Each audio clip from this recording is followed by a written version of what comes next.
étincelle éphémère, mais lorsque son incandescence touche suffisamment son prochain, la flamme se transmet et perpétue son éclat avec panache. Le savoir, à l'image de la flamme, a besoin de substrat afin de propager sa lumière. En chaque être humain réside le devoir de propager avec passion les connaissances qui nous poussent infailliblement vers un progrès en perpétuel mouvement. L'évolution de l'être passe par la connaissance de l'être et la maîtrise du savoir.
En évaluation de la condition physique, on entend souvent parler de mesure de la capacité aérobie ou mesure de la VO2 max.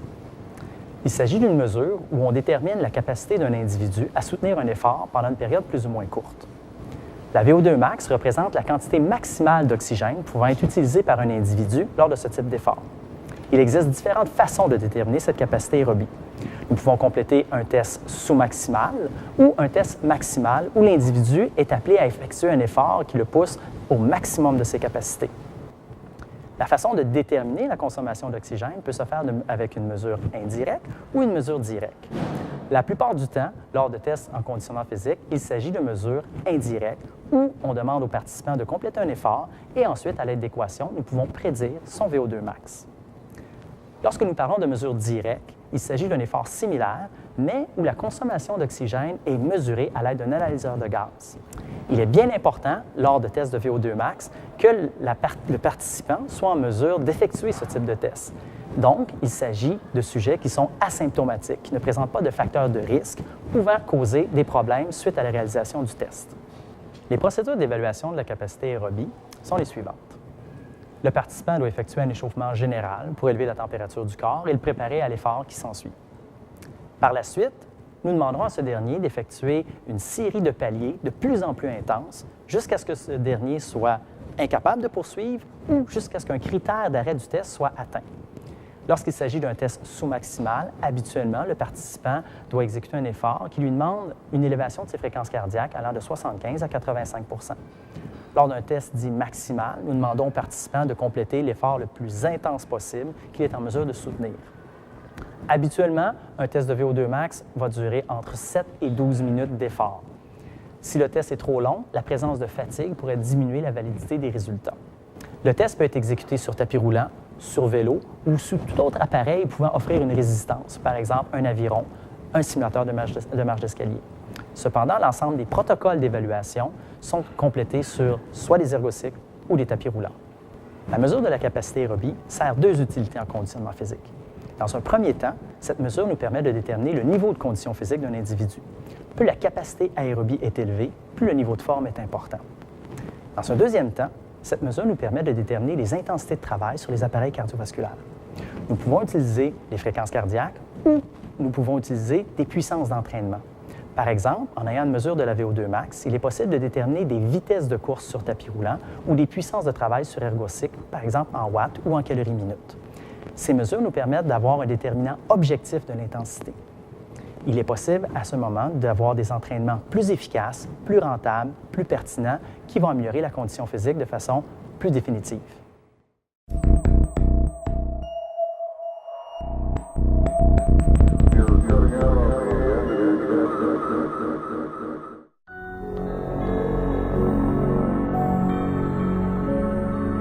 Après l'entraînement, l'objectif principal, c'est de récupérer. Il faut donc remplacer les liquides qu'on a perdus, remplacer les glucides qui ont été utilisés par les muscles et réparer les muscles qui ont été endommagés en consommant des protéines. Il est suggéré de consommer un minimum de 20 à 30 grammes de glucides et un minimum de 10 grammes de protéines après votre entraînement. C'est l'équivalent de 3 fois plus de glucides que de protéines.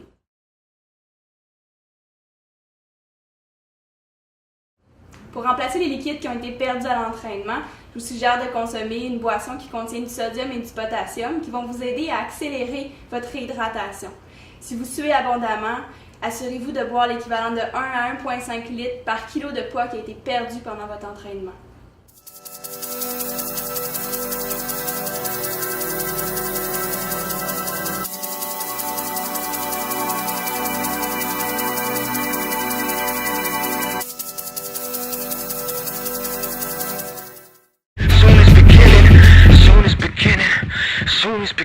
Steady B, steady no.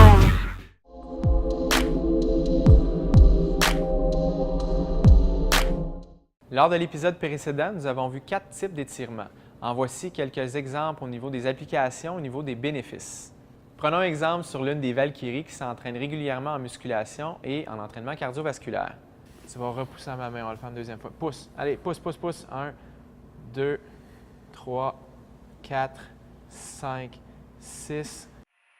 La bandelette iliotibiale est une bande fibreuse, véritable tendon, qui correspond au tendon terminal du muscle grand fessier et du tenseur du fascia lata. Les coureurs peuvent souffrir du iliotibial band syndrome ou ITBS. Voici la technique du 666 en action. Donc on va faire l'étirement PNF. Je veux que tu pousses dans ma main quand je vais te le dire. On y va. Go, pousse. 1, 2, 3, 4, 5, relax. 6 secondes, respire, respire. 2, 3, inspire par le nez, expire par la bouche. On étire. 1, 2, relax. 3, 4, 5, 6. Là, je veux que tu pousses dans ma main. Pousse, pousse, pousse, pousse, pousse. 2, 3, 4, 5, 6. Relax, relax, respire. Donc là, on va faire les étirements actifs isolés. Je veux que tu contractes ton muscle quadriceps pour étirer le muscle ischio-jambier derrière. La loi de Sherrington stipule que si vous contractez un muscle, le muscle en opposition, lui, reçoit un signal neurologique de relaxation. Donc, c'est toi qui lèves toi-même ta jambe par la contraction du quadriceps. Inspire, expire, contracte, lève. Vas-y, jusqu'à ton max. Vas-y, vas-y, vas-y, vas-y. 1, 2. L'étirement maximal ne doit pas dépasser 2 secondes. On relâche. Même chose, inspire, expire, contracte. Vas-y. 1, parfait. 1, 2, on relâche. On le fait encore 4 fois. Inspire, expire sur la contraction. Expire, expire, expire. 1, 2, 3 autres. Inspire, expire profondément tout l'air. Complètement. Je ne veux plus qu'il reste d'air. Expire, expire, expire. 1, 2 et on relâche. Excellent. Ça va? Good.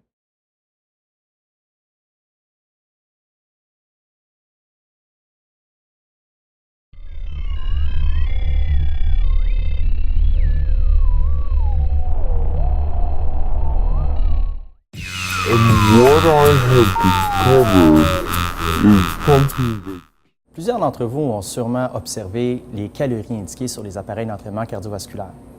Probablement que certains d'entre vous se sont également demandé est-ce que cette mesure est valide, c'est-à-dire est-ce qu'elle représente bien la quantité de calories que l'on dépense pendant un effort. Nous avons décidé de vérifier 3 appareils, à savoir si l'indication des calories était juste. Afin de déterminer si la mesure de l'appareil est exacte, nous allons mesurer la consommation d'oxygène d'une participante à l'effort. La mesure de la consommation d'oxygène nous permet de déterminer la quantité exacte de calories qui est dépensée pendant un effort. Donc, nous allons être en mesure de savoir combien de calories sont dépensées pour une période de temps donnée et nous allons comparer avec les valeurs qui nous sont données par un tapis roulant, un appareil elliptique et un appareil de type ergocycle. Notre expérience visait à déterminer si les appareils cardiovasculaires mesuraient avec précision le nombre de calories dépensées. Nous avons comparé plusieurs outils de mesure de dépenses énergétiques. Les valeurs obtenues sur les appareils, les valeurs provenant d'un cardiofréquencemètre, les valeurs provenant d'un accéléromètre porté au poignet et les valeurs de référence qui nous sont fournies par un analyseur de gaz. Le premier appareil testé était le tapis roulant. Notre participante a exécuté une marche à 4,5 km/h. Nous avons obtenu un état stable sur 5 minutes.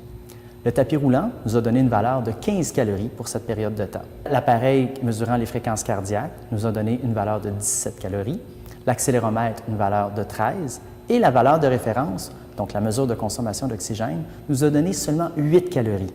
C'est-à-dire que l'appareil surestimait de 47 % la dépense énergétique, la montre cardiofréquencemètre de 53 % et l'accéléromètre de 38 %.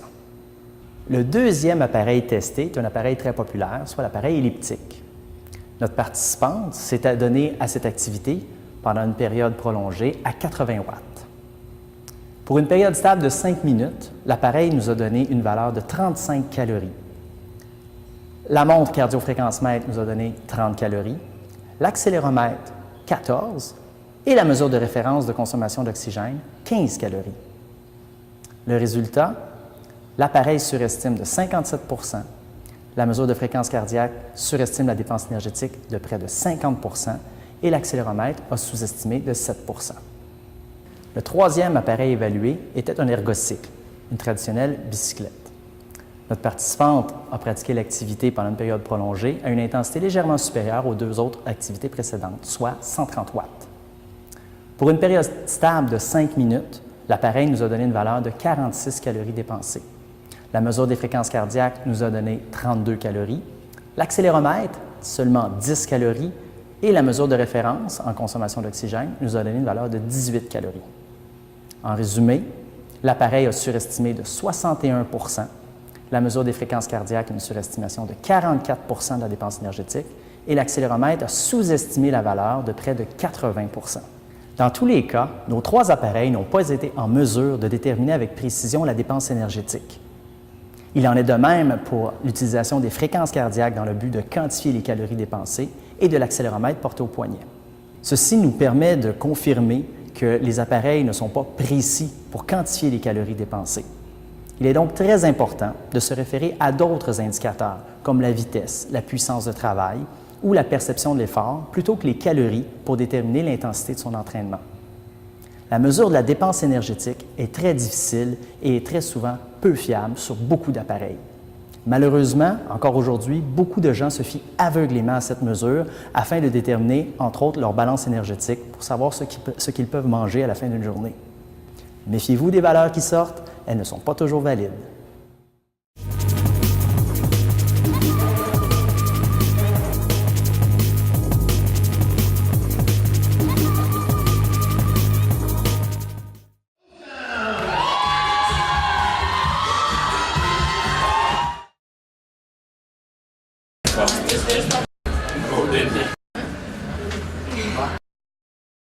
Puis Laura, c'est quoi tes commentaires post-compétition? Je suis juste contente de tout le monde. Je peux pas être plus fière.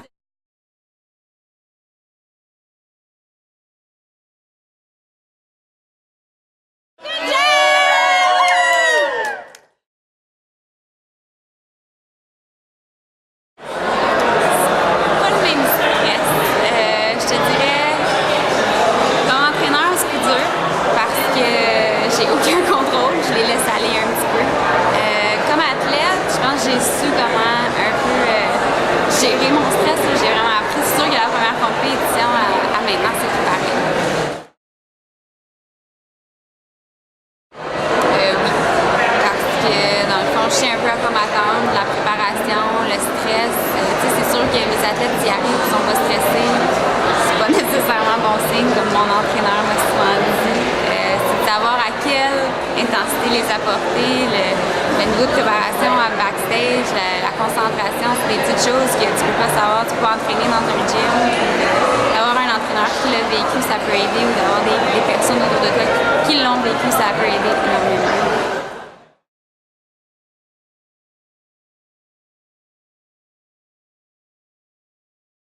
Ma préparation pour mes athlètes, on dirait, j'applique exactement ce que moi je fais, mais je peux l'appliquer encore en meilleur. Je peux apprendre de mes erreurs. de leur dire exactement ce que moi j'ai appris.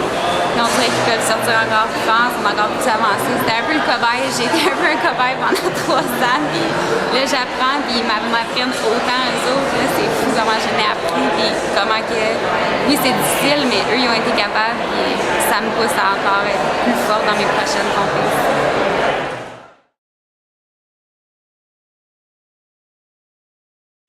L'accomplissement de soi. Il faut qu'ils retiennent qu'ils ont travaillé fort, que c'est une discipline qui est exigeante. C'est l'accomplissement envers soi. La préparation, comment ils ont travaillé à l'alimentation, l'entraînement, d'être dans le gym au moins 5-6 fois par semaine. Je peux pas demander mieux avec eux autres, mieux l'accomplissement.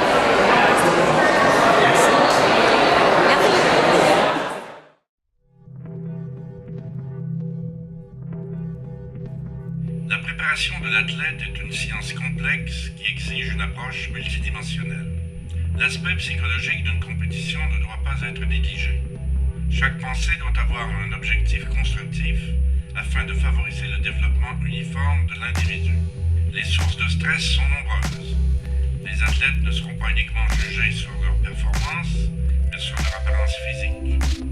Le jugement peut être dévastateur pour un athlète mal préparé. Le retour sur la performance et sur les résultats obtenus permettent à la fois à l'athlète et à l'entraîneur d'ajuster leur approche afin d'optimiser les performances. Ce retour se doit de générer un mouvement vers l'avant et ne doit jamais être teinté du moindre regret.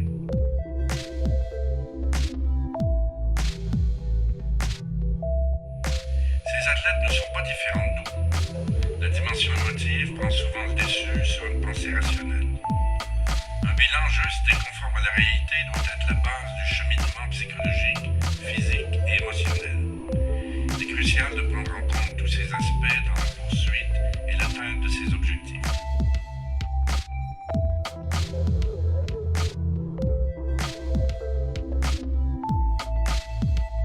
Si leur niveau de performance n'est pas le même, les objectifs de nos athlètes ressemblent par contre à tous ceux des adeptes de l'activité physique. Progresser, évoluer, s'accomplir. Cet objectif peut prendre différentes formes, mais l'individu est constamment confronté à l'adversité. C'est justement lorsque les chemins deviennent laborieux que la valorisation par l'activité physique prend toutes ses lettres de noblesse. Recommencer ne signifie pas repartir à zéro, mais plutôt de construire sur ses expériences passées afin de s'approcher encore plus près de ses objectifs.